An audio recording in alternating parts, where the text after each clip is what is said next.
Me permita uma pergunta. O inferno é aqui mesmo? Você acredita nisso? Bom, esse é um assunto polêmico e eu quero tratar dele à luz da Bíblia. Então não vá embora não, porque depois da vinheta nós vamos conversar sobre esse assunto. O inferno existe? Se ele existe, é aqui mesmo? O que a Bíblia diz sobre este assunto? Bom, primeiramente tem muita gente que não acredita em inferno.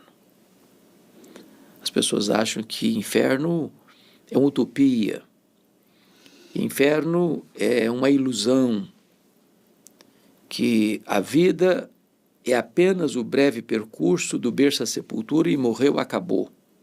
Assim pensam os existencialistas, os materialistas, os ateus.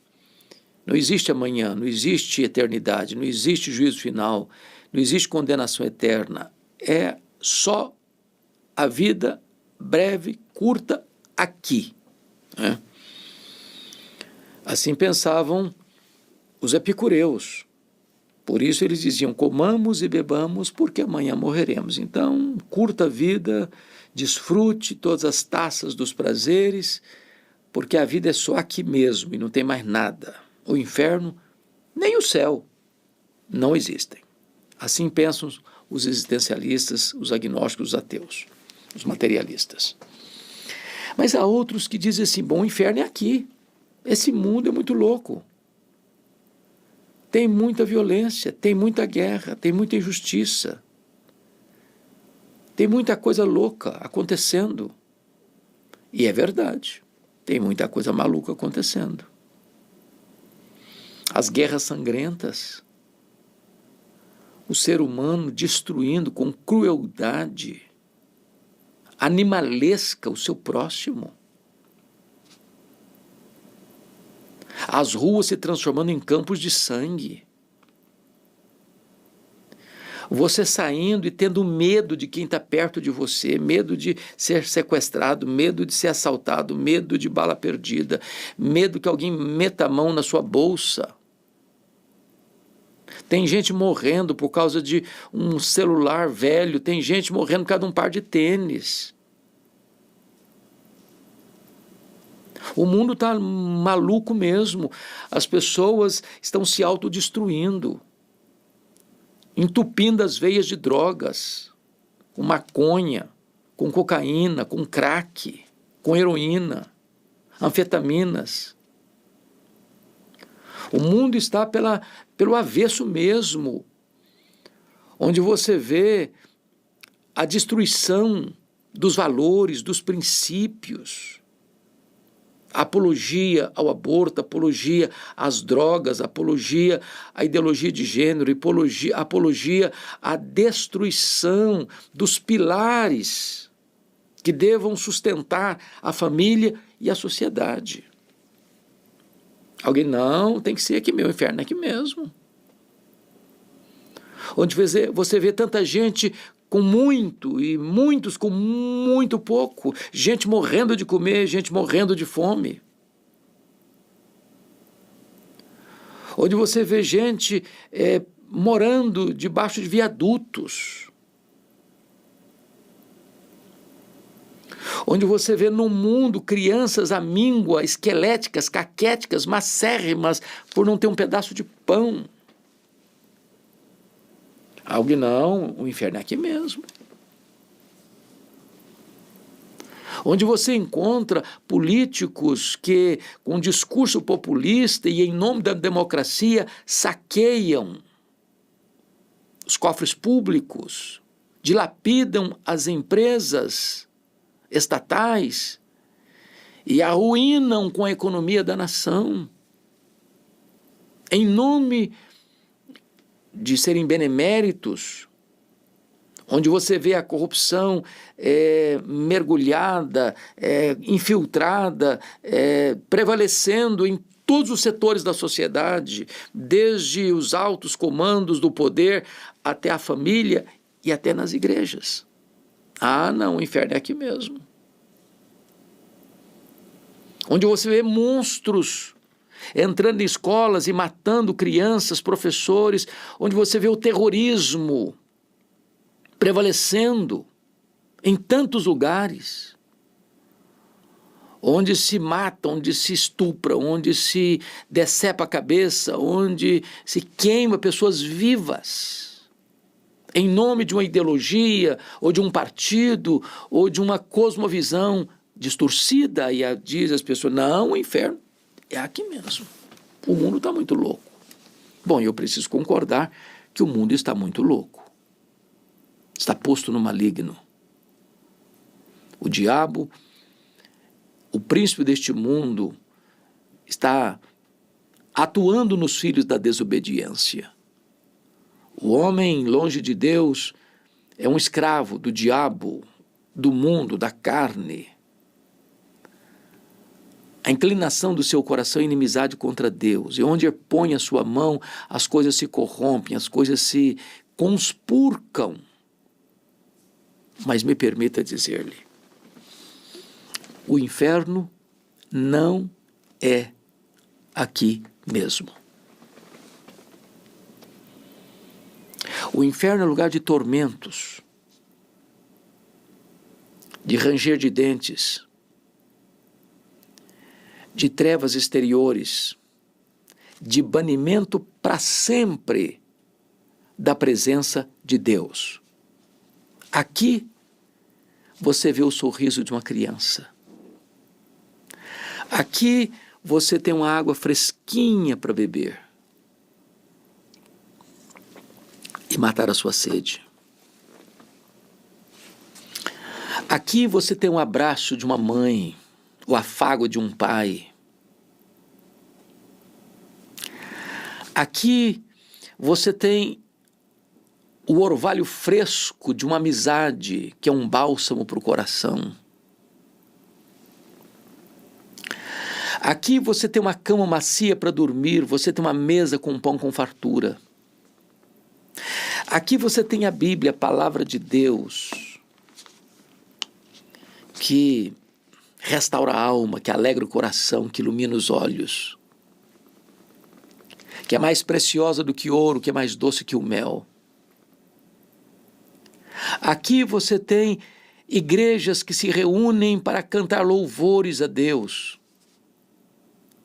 Aqui você tem pregadores, mensageiros, ministros da reconciliação, arautos do Rei dos Reis, que proclamam as boas novas de salvação em Jesus. Aqui você tem abrigo, aqui você tem paz, aqui você tem alegria, aqui você tem banquete, aqui você tem pão com fartura, aqui você tem as expressões eloquentes da bondade e da providência de Deus. Não, o inferno não é aqui. O inferno é um lugar de tormento eterno.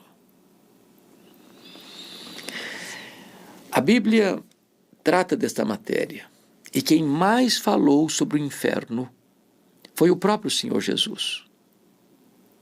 Ele alertou sobre isso.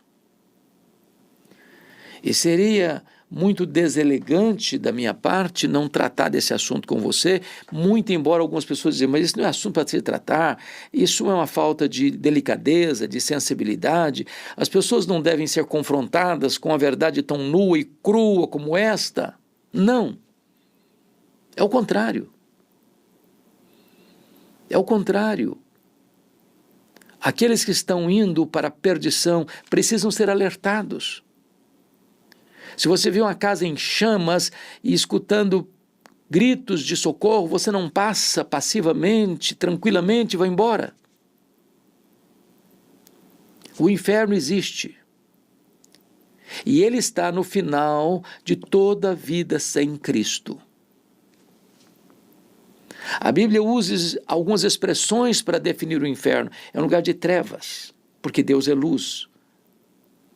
E não tem nada mais terrível do que um lugar privado da presença de Deus, ou da presença de Deus na manifestação plena da sua ira. O inferno é chamado na Bíblia de um lugar de choro e ranger de dentes, ou seja, de pesar e de ira e de raiva. sem pacificação. A Bíblia menciona o inferno como um lugar de tormento eterno, onde não tem pausa, não tem descanso, não tem alívio. A Bíblia chega a mencionar em Lucas 16 que é um sofrimento tal, onde as pessoas estão ardendo em chamas e nem uma gota d'água lhes é concedida para atenuar-lhes por um segundo a sede atroz. O inferno é um lugar de onde as pessoas não podem mais sair, onde não tem mais arrependimento, onde não tem mais possibilidade de reverter o diagnóstico. A Bíblia diz que o homem está ordenado morrer uma só vez, vindo depois disso o juízo. Então acautele-se. A Bíblia diz, fugir da ira vindoura. E a única maneira de você escapar desse lugar de tormento é hoje, agora, arrependendo-se de seus pecados e colocando a sua confiança em Jesus. Não há outro meio de escapar desta ira vindoura. O texto de Lucas 16, 19 a 31, pinta para nós este quadro. A Bíblia menciona o fato de um homem rico, que se vestia de púrpura e de linho finíssimo, que todos os dias se regalava esplendidamente. Em contraste, havia também certo mendigo, chamado Lázaro, coberto de chagas, que jazia à porta daquele rico. E esse mendigo Lázaro desejava alimentar-se das migalhas que caíam da mesa do rico. Naquela época não tinha os guardanapos para limpar as mãos e às vezes se comia com as próprias mãos, usando as mãos. E às vezes pegava o pedaço de pão e limpava as mãos gordurosas com aquele pedaço de pão, jogava esse pedaço de pão já untado pela gordura da comida no chão. Lázaro tinha vontade de comer aquelas migalhas. Diz o texto que até os cães vinham lamber-lhe as úlceras. Naquela época os cães não eram os pets tão bem cuidados de hoje, mas eram cães leprentos que circulavam as ruas e famintos estavam à cata de alguma coisa para comer, e esses cães leprentos é que vinham lamber as suas úlceras, as suas feridas. Aí o texto diz, aconteceu morrer o mendigo e ser levado pelos anjos para o seio de Abraão. Lázaro significa aquele que confia em Deus. Embora mendigo, era um homem salvo. E quando ele morre, ele é escoltado pelos anjos ao seio de Abraão, ao paraíso, à casa do Pai, ao céu, à Nova Jerusalém, ao lugar de bem-aventurança eterna. Diz o texto que morreu também o rico e foi sepultado. Então chama a sua atenção para um ponto importante aqui. Primeiro, a vida tem duas fases, dois momentos. Antes da sepultura, segunda fase, depois da sepultura. A morte não é o fim, é a transição do tempo para a eternidade. Do lado de cá do túmulo, um é rico, o outro é mendigo. Um regala todos os dias com banquetes fartos e roupas luxuosas. Do lado de cá da sepultura, um é mendigo com andrajos e trapos. Do lado de cá da sepultura, um se farta, o outro passa fome. Do lado de cá da sepultura, um tem seus convivas, o outro tem uns cães leprentos. Mas ambos morrem. Não consta que Lázaro tenha sido sepultado. Talvez os cães leprentos foram a sua própria sepultura e você sai dessa cena horrorizado. O rico é sepultado, talvez com grandes, eloquentes discursos à cabeceira do caixão de cedro, um cerimonial e um funeral muito pomposo. Mas o texto prossegue. No inferno, estando em tormento, ou em tormentos, levantou os olhos e viu ao longe Abraão e Lázaro no seu seio. Do lado de lá da sepultura, um está no seio do Abraão, o outro está em tormentos. Não consta que Lázaro viu o rico agora atormentado, não é mais rico, porque não tem mais nada, mas está atormentado. Não consta que Lázaro viu, mas consta que ele viu Lázaro. É um agravamento do sofrimento. Tormentos, no plural, muitos tormentos, vários tormentos, diferentes tormentos. Então o texto prossegue quando diz assim: então, clamando, disse: Pai Abraão, tem misericórdia de mim? E manda Lázaro que molhe em água a ponta do dedo e me refresque a língua, porque estou atormentado nesta chama. E aí você percebe que as convicções religiosas vêm à mente dele. Ele chama Abraão de pai, pai Abraão. É uma figura para descrever o próprio Deus. Tem misericórdia de mim. Ele tem necessidade de misericórdia. Ele quer misericórdia agora. Agora a ficha caiu. Agora ele reconhece que ele não deu atenção à sua alma enquanto vive esteve nesse mundo.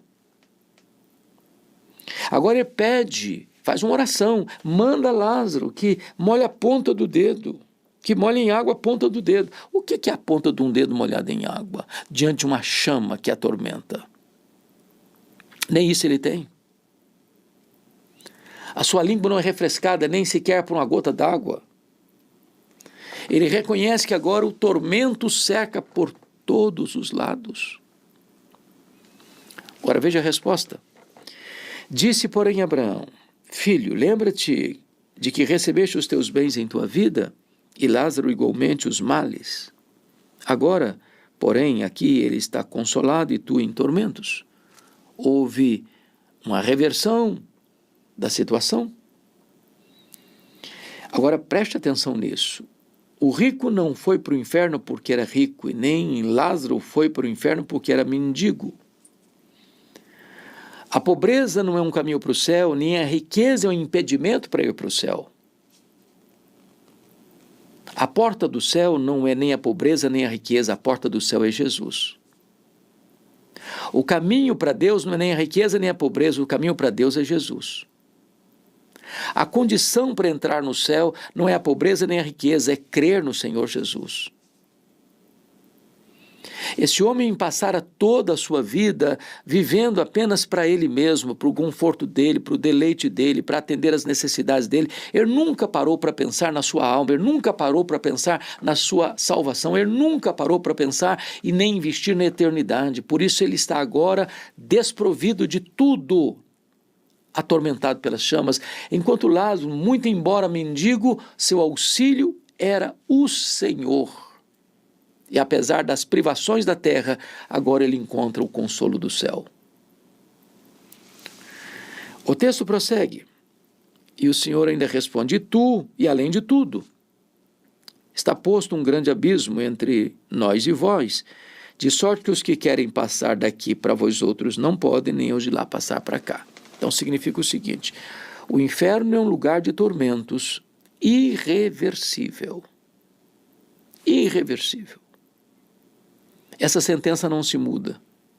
Não tem instância superior no tribunal para se apelar no sentido de anular ou atenuar esta pena. É condenação eterna, irreversível, irremediável. A situação é tão grave assim.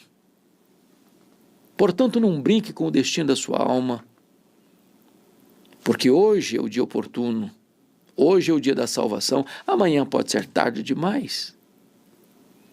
E o texto prossegue. Então ele replicou: Pai, eu te imploro que o mandes à minha casa paterna, porque tenho 5 irmãos, para que lhes dê testemunho, a fim de não virem também para este lugar de tormento. Então veja bem que agora a ficha caiu, não só no que tange a sua realidade irremediável e irreversível, mas ele começa a pensar na família. na casa paterna.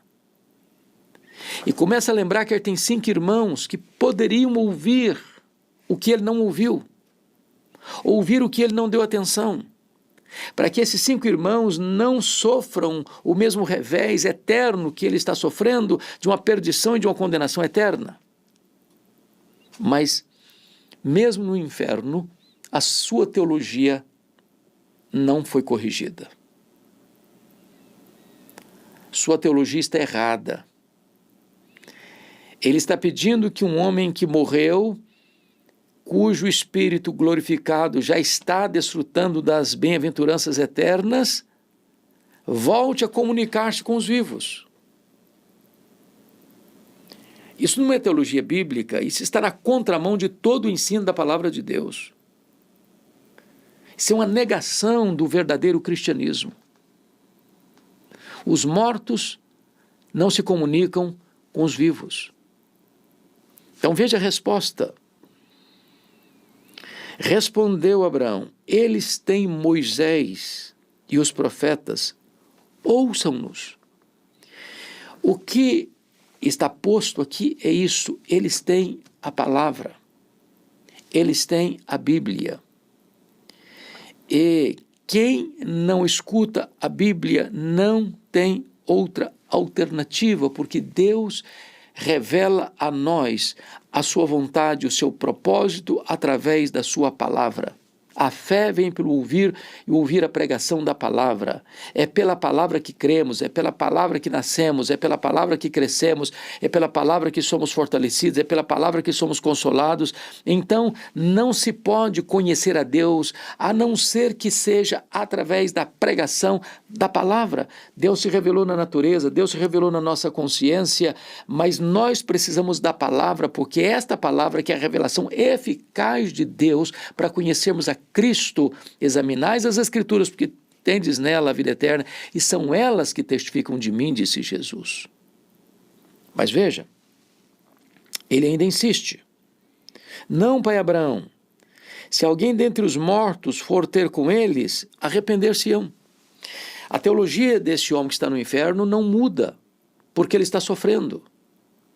Ele ainda continua agarrado à falsa teologia, à crendice de que os mortos comunicam com os vivos e que a comunicação dos mortos com os vivos é mais eficaz do que a própria pregação da palavra de Deus.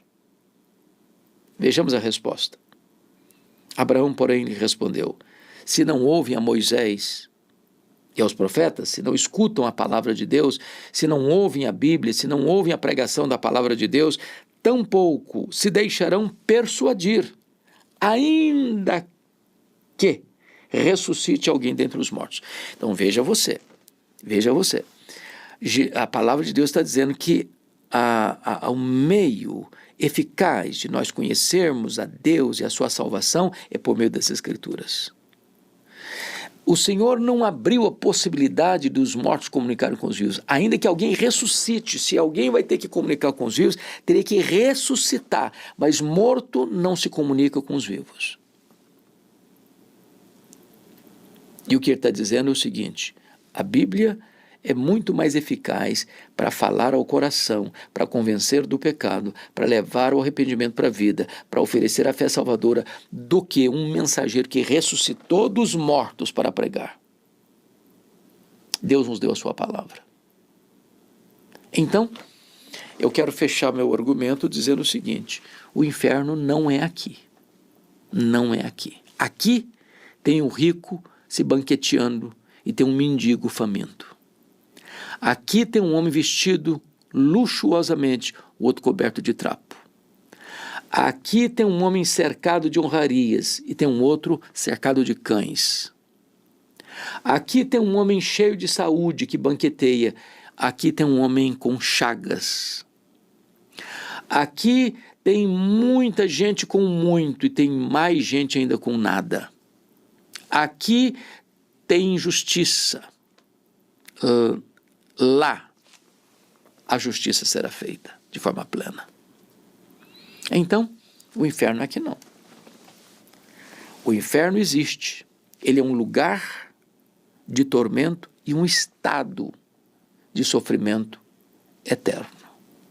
Onde ele fica?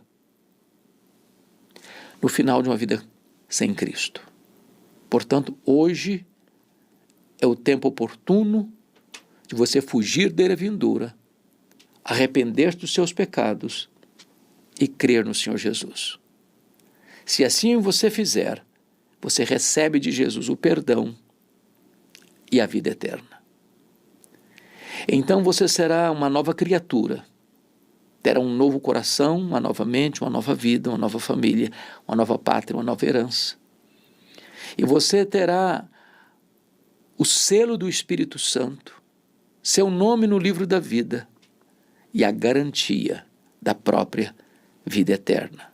Onde não tem choro, onde não tem dor, onde não tem luto, onde não tem condenação, onde você estará com Cristo, reinando com Ele, contemplando a face dEle, desfrutando da presença dEle por toda a eternidade. Deus abençoe poderosamente a sua vida.